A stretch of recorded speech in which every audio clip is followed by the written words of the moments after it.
ইচ্ছায় অনিচ্ছায় বহুবার হারিয়ে গেছি তোমাদের মাঝখান থেকে।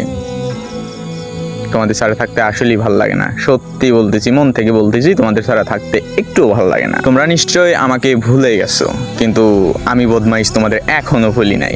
ফাইনালি বদমাইশ ইজ ব্যাক। তারপর বলো কি খবর সবার? আই হোপ কি তোমরা সকলেই ভালো আছো। বউ বাচ্চা অ্যান্ড টুনটুন নিয়ে কেমন আছো অবশ্যই কমেন্টে জানাতে ভুলবা না। দেখো ভাই, পার্সোনাল কিছু প্রবলেমে ছিলাম, অনেক দিন তোমাদের মাঝে নেই, খুব খারাপ লাগছে ভাই আমার। দেখো বর্তমান যে পরিস্থিতি,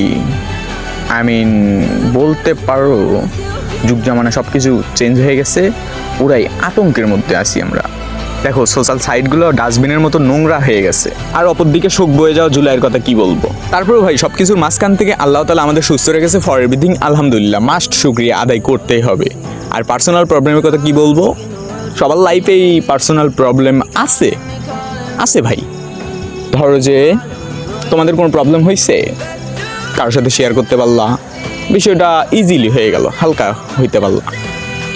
ধরো আমিও আমার ভিডিওতে দু একটা কথা বললাম, তোমাদের একটু ভালো লাগলো, ভালো লাগা কাজ করলো, এটা সেটা অনেক কিছু, কিন্তু আমার প্রবলেম কারোর সাথে শেয়ার করতে পারিনি, তো এই জন্য আর কি বেশি খারাপ লাগছে। যাই হোক, বিষয়টা হইলো, ধরো যে তোমার প্রবলেমগুলো তুমি যদি কারোর কাছে শেয়ার করতে পারো, তোমার একটু নিজে নিজে হালকা মনে হবে, হালকা ফিল হবে।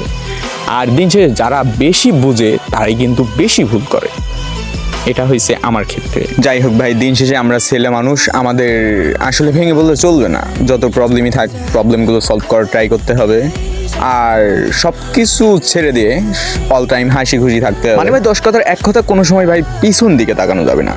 লাইফে যাই হয়ে যাক, সামনে আগাইতে থাকতে হবে, তো শাইনি লাইফ, সাকসেস তোমার সামনেই। যাই হোক, আজকের এই ভিডিওতে আর বকবক করতে চাই না। সো দেখা হচ্ছে নেক্সট কোনো ভিডিওতে, সেই পর্যন্ত ভালো থাকবা, সুস্থ থাকবা। দেখা পর কোনো রোস্টিং লাচারা ভিডিওতে, ভিডিওর জন্য ওয়েট করবা। So till then, bye bye, take care, আল্লাহ হাফেজ।